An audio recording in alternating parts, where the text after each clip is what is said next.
So I was fortunate to be born in a rich musical environment.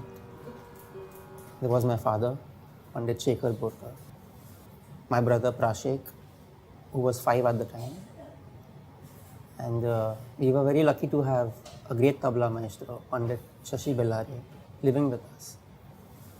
So the environment in the house was filled with music, and some of the earliest memories are probably of attending my dad's concerts, those late night concerts which went on till about 4 a.m. and stuff like that.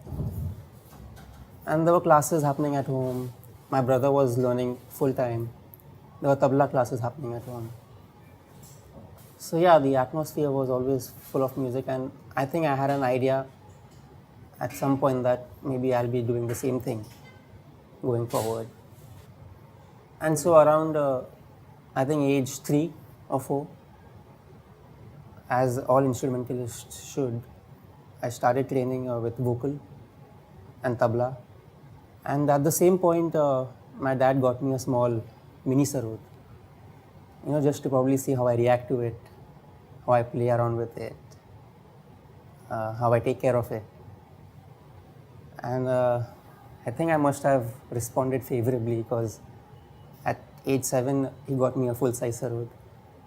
And that's when the formal training began on the Sarod. At age 7, it was more like when we did riyaz, it was the key to the various freedoms of life. That's what we thought. Because if we did riyaz, then I'd be allowed to go play outside. Or if I did riyaz, I'd be allowed to use the computer later on. So riyaz was like an incentive at that point. It's like, you want to do this, okay, just do a couple of hours of riyaz and you're free to do whatever you want. So we thought of it that way. And so riyaz became regular because of that. We were always told that riyaz is a 24-hour process. I mean, a few hours with the instrument, but then mentally you're always doing riyaz. You're always thinking about what you'll play, what you could play. And you're thinking about music basically the whole day. So I think at age 10, I performed a duet with my brother for the first time, publicly. That was an age where I didn't think of having any responsibilities. I wasn't nervous. I mean, I was very young. I didn't even know what that was. So I just played normally and got a good response. And I think the main idea behind our teaching process was he didn't want to force us to do riyaz, and he waited patiently till we realized ourselves the importance of riyaz, which I think hit when I was probably 14 or 15. We had music playing in the house 24/7, and we were always told that playing is important, listening is as important. So we would listen to a lot of artists, a lot of different gharanas, and at that point I was huge into Ustad Ali Akbar Khan Sahab, and I would follow his music thoroughly inside and out. And I think just listening to him and trying to replicate at that age, trying to replicate someone else. I mean, it begins with that. You replicate other artists, you try to play what they play, try to copy their style at one point. And then later on you break out of it. Once you know that you've captured most of their subtleties. And once you have that, then you can break out and try to spread your wings more. And that's the freedom that we had. Because the same thing happened with my father. He learned from Khan Saab in the late 60s. And Khan Saab shifted to the US. And so my dad decided that he won't learn from anyone else because he had a huge amount of respect for him. And so whatever he learned in those few years, he developed it, explored into it.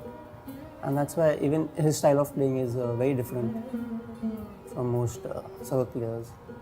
And I think he gave us the same freedom. He told us not to copy him or any other artist. And that's what helped, I think.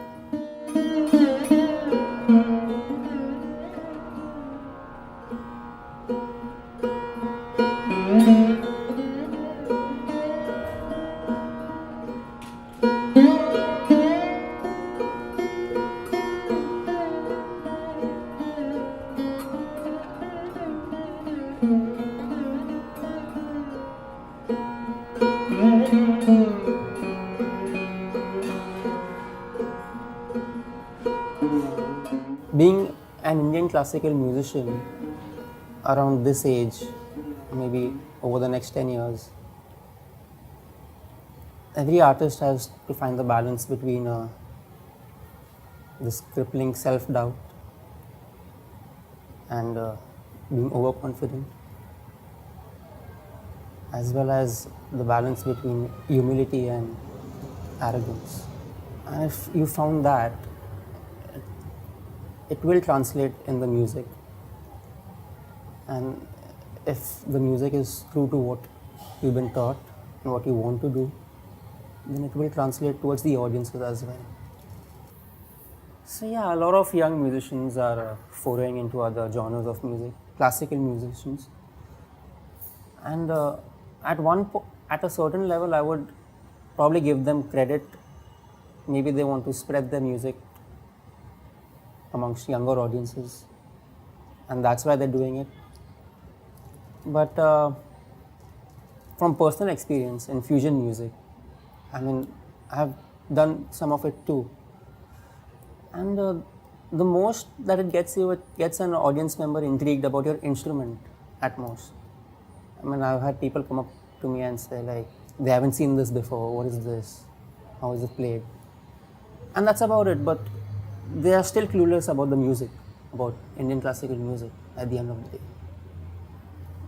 So getting into fusion music, it's a personal choice. You can do it in a good way, and there are people who are doing it in a decent way. I mean, it's not so bad at all. And I don't think it's for the money, because I think classical music has a little bit of money too. I don't think it's because of that.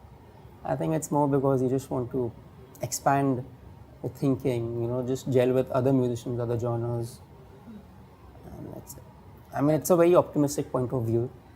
I'm giving a lot of credit to the musicians for doing it. And some of it is good, some of it not so much, but just you should give everyone a chance, I think. It's very easy to fall into the trap of catering to the audience needs. And I think it's even understandable from a certain point of view for young artists especially to do that. There are no shortcuts. I mean, if you think there are shortcuts, it won't last. And I think in the long run, it's the music that survives. So what's interesting is that Indian music, which used to be the same all over Bharat, evolved into two distinct styles, Carnatic music and Hindustani music. And they became distinct enough that They both require their own specific level of understanding and learning. And it's important not to try and understand one in terms of the other.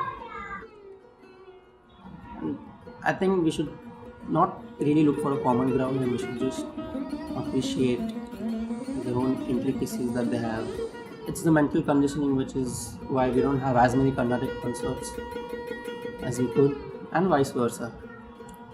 As a Hindustani musician, when I'm thinking about Carnatic music, I don't think of it within a Hindustani framework, which is why it's important that there is more exposure to both audiences of Hindustani and Carnatic music.